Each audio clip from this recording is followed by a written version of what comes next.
Hey guys, what's up? Hello and welcome back to another travel vlog of my South India travel series, जहां मैं आप सभी को आज मेरे साथ लेकर जाने वाली हूं to the city of palaces, महलों का शहर मैसूर। तो चलिए चलते हैं और आपको आज मेरे साथ सैर करवाते हैं हेरिटेज सिटी और कर्नाटका की कल्चरल कैपिटल मैसूर, जिसे हम सैंडलवुड सिटी और द सिटी ऑफ जैस्मिन भी कहते हैं। So without wasting time let's get right into the video.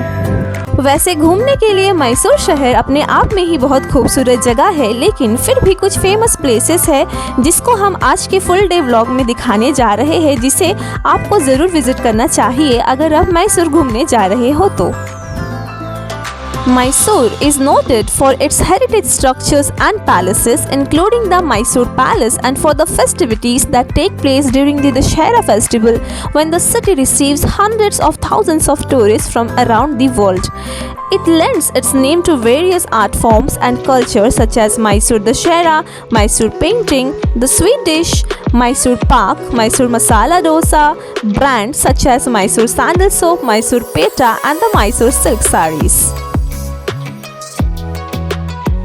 And friends, right now हम पहुंच चुके हैं हमारे पहले स्पॉट पर इस फुल डे टूर के, दैट इज़ मैसूर पैलेस। फ़िलहाल हम पहुंच चुके हैं मैसूर पैलेस और हमें वहां से लेना है एंट्री टिकट।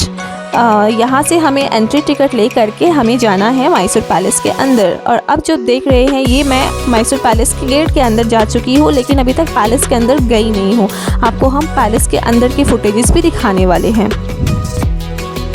आगरा में स्थित ताजमहल के बाद कर्नाटका में स्थित इस पैलेस को लोगों के द्वारा काफ़ी ज़्यादा देखा जाता है। कर्नाटका में स्थित इस मैसूर पैलेस का एक और नाम अम्बा विलास पैलेस के नाम से भी जाना जाता है। इस पैलेस के बारे में बताया जाता है कि इसका कई बार पुनर्निर्माण यानी रिकंस्ट्रक्शन भी हुआ है। मैसूर पैलेस का निर्माण सबसे पहले 14th सेंचुरी के दौरान किया गया था, और जब पहली बार इस पैलेस का निर्माण हुआ था वहाँ चंदन की लकड़ी से बना हुआ था, लेकिन एक दुर्घटना के कारण यह लकड़ी का पैलेस बुरी तरह से क्षतिग्रस्त हो गया था और 1912 के दौरान इस महल का फिर से पुनर्निर्माण हुआ था। इस पूरे मैसूर पैलेस में वर्तमान समय में ऑलमोस्ट 97,000 बल्ब लगे हुए हैं, जो अपनी रोशनी से इस पैलेस की खूबसूरती निखार देते हैं। इसके अलावा मैसूर पैलेस की खूबसूरती को देखना चाहते हैं तो आप यहाँ पर शाम के वक्त आए, आपको यह पैलेस किसी और ही रूप में दिखेगा। और शाम के वक्त आप मैसूर पैलेस में लाइट एंड साउंड शो का भी लुत्फ उठा सकते हैं, जो कि बहुत ही खूबसूरत होता है। इस मैसूर पैलेस में पर्यटकों को घूमने जाने के लिए समय को निश्चित किया गया है। यह मैसूर पैलेस सुबह 10 बजे खुलता है एवं शाम को 5:30 बजे बंद हो जाता है। इसी बीच यहाँ पर पर्यटक घूमने जा सकते हैं। अगर आप मैसूर पैलेस घूमने जाने के बारे में विचार कर रहे हो तो आप यहाँ पर दशहरे के दौरान जाए, क्योंकि यहाँ पर दशहरा काफ़ी धूमधाम से मनाया जाता है और यहाँ पर जाने का अच्छा समय अक्टूबर से लेकर मार्च के बीच का समय माना जाता है। मैसूर पैलेस घूमने जाने के बारे में बात करें तो आप यहाँ पर बेंगलुरु के स्टेट ट्रांसपोर्टेशन के माध्यम से आसानी से पहुँच सकते हैं। अगर आप यहाँ पर मैसूर के अलावा अन्य मुख्य शहरों से भी आना चाहते हैं तो भी आप आसानी से आ सकते हैं, क्योंकि बेंगलुरु से जो एयरपोर्ट और इसकी जो रेलवे मार्ग है, इसके माध्यम से भारत के अलग अलग मुख्य शहर से अच्छी तरीके से यह जुड़ा हुआ है। बेंगलुरु के हवाई अड्डा या फिर रेलवे स्टेशन पर पहुंचने के उपरांत आप यहां पर चलने वाले स्थानीय परिवहन की मदद से आप मैसूर पैलेस बहुत ही आसानी से पहुंच सकते हैं। इस मैसूर पैलेस में कई अलग अलग भाग भी बने हुए हैं, जो कि है दरबार हॉल, जिसमें राजा पहले समय में आम जनता से बातचीत करने के लिए इस हॉल का प्रयोग करते थे। अम्बा विलास, इस भाग में पत्थरों के ऊपर सोने की परत चढ़ाई गई है और अम्बा विलास देखने में काफ़ी ज़्यादा आकर्षक लगती है। कल्याण मंडप, ये एक मैरिज हॉल के रूप में इसे यूज़ करते थे। अगर आपने अब तक मेरे बैंगलोर ब्लॉग को नहीं देखा है तो इस वक्त आप स्क्रीन के ऊपर मेरे बैंगलोर ब्लॉग के वीडियो का लिंक जो है वो पॉपअप हो रहा होगा, आप ज़रूर जाएं और ज़रूर देखें। Please like and subscribe to my channel and press the bell icon to get new video updates. Mysore palace के बाद अब हम जा रहे हैं चामुंडेश्वरी टेम्पल, जो कि कर्नाटक के मैसूर के चामुंडी नामक एक पहाड़ी पर स्थित धार्मिक स्थान है। यह मंदिर चामुंडेश्वरी देवी को समर्पित है। चामुंडेश्वरी देवी को दुर्गा जी का ही रूप माना जाता है। चामुंडी पहाड़ पर यानी चामुंडी हिल पर स्थित यह मंदिर दुर्गा जी का राक्षस महिषासुर के वध का प्रतीक माना जाता है। चामुंडी पहाड़ी पर महिषासुर की एक ऊंची मूर्ति है और उसके बाद मंदिर है। इस मंदिर का निर्माण 12th सेंचुरी में किया गया था और कहा जाता है कि माँ के 51 यानी 51 शक्तिपीठों में से यह एक है। यह 18वां महाशक्ति पीठ है और मान्यता के अनुसार यहाँ माता के बाल गिरे थे। ये पहला शक्ति पीठ है जहाँ पर मैं गई हूँ और मुझे सच में यहाँ पर पहुँचते ही एक पॉजिटिव एनर्जी का आभास मुझे हुआ था और मुझे बहुत ही अच्छा लगा था। चामुंडेश्वरी टेम्पल से वापस आते हुए हमने यहाँ पे देखा aerial view point of Mysore, जहाँ से आप पूरे मैसूर को एक जगह पर खड़े होके चामुंडी हिल पर, ये जो प्लेस है ये चामुंडेश्वरी टेम्पल पे आप जाते हुए या आते हुए कभी भी देख सकते हैं, जहाँ से आपको पूरा एक बहुत ही खूबसूरत नज़ारा मैसूर का आप देख सकते हैं। अब हम जा रहे हैं सेंट फिलोमिनास चर्च। सेंट फिलोमिनास चर्च को सेंट जोसेफ चर्च के नाम से भी जाना जाता है। अगर आप मैसूर जा रहे हैं तो यह चर्च जाने की कोशिश ज़रूर करें। इस चर्च का निर्माण कार्य 1933 में महाराजा कृष्णराजा वुडेयार ने शुरू किया था और यह 1941 में बनकर तैयार हुआ था। सेंट फिलोमिना चर्च कर्नाटक के मैसूर शहर से 3 किलोमीटर दूर कैथेड्रल रोड पर स्थित है। यह चर्च नियो गोथिक शैली में निर्मित है और इस चर्च की 175 फीट ऊंची जुड़वा मीनारें मीलों दूर से भी दिखाई देती हैं। इस चर्च की वास्तुकला जर्मनी में कोलोन कैथेड्रल से प्रेरित है और यह एशिया के सबसे ऊंचे चर्चों में से एक है।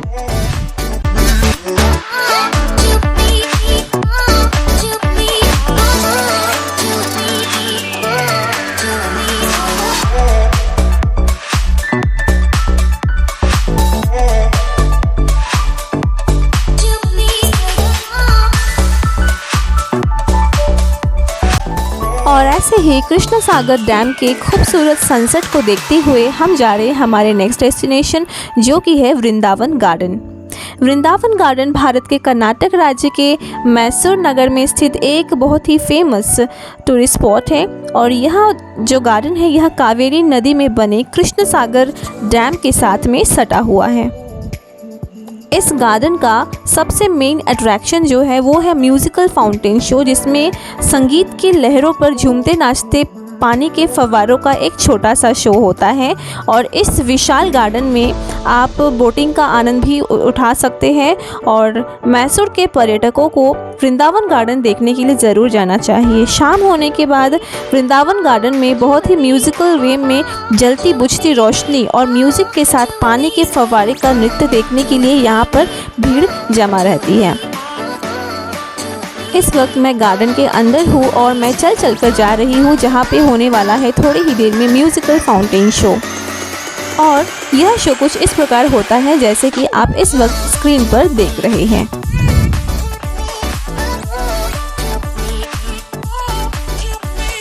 The Sand Sculpture Museum displays around 150 sculptures of sand in 16 different themes, which have been placed over an area of 14,500 square feet.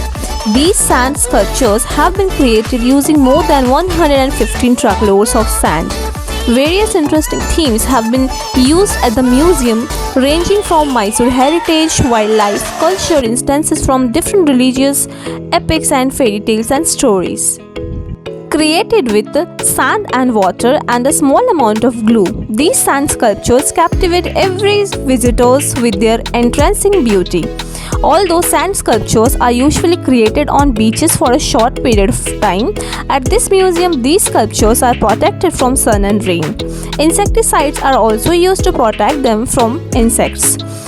These sand sculptures can last up to 1 year of time. यहाँ पर हमें कुछ shops मिला था तो हमने यहाँ से कुछ शॉपिंग भी किया था। फॉर एग्ज़ाम्पल अगरबत्ती, देन सजावटी के सामान, हैंडीक्राफ्ट्स, ये सारी चीज़ें हमने कुछ हमने यहाँ से परचेज़ किया था। और इसके बाद हमारा नेक्स्ट डेस्टिनेशन है Guinness world record seashell art museum in Mysore, which houses the Guinness world record seashell sculpture of Lord Ganesha along with various other seashell artifacts and different art forms. Radha Mallappa's 22 feet Lord Ganesha sculpture using seashell is the world's largest seashell sculpture and got recognized by Guinness World Record, who certified it as the largest seashell sculpture which can be seen in the museum.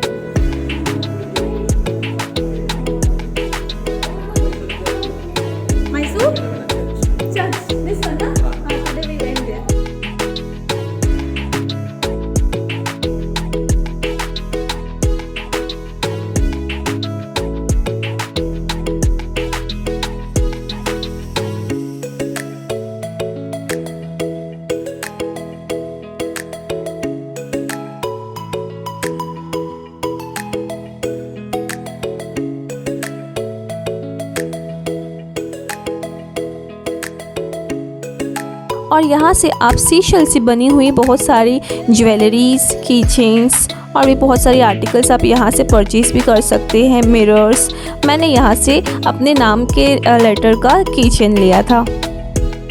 और हमारा last spot है wax museum, जहाँ पर हम गए और हमने वहाँ पर वैक्स से बनी हुई बहुत फेमस पर्सनालिटीज़ की स्टैच्यूज़ को देखा है और हमने बहुत सारी उनके साथ में फ़ोटोज़ भी खिंचवाई है, क्योंकि वो रियल लाइफ में हमें तो मिलने को है नहीं, तो हमने सोचा कि इनके साथ में, इनकी वैक्स के स्टैच्यूज़ के साथ में हम फ़ोटो खिंचवा कर ही अपने मन को संतुष्ट कर लेते हैं।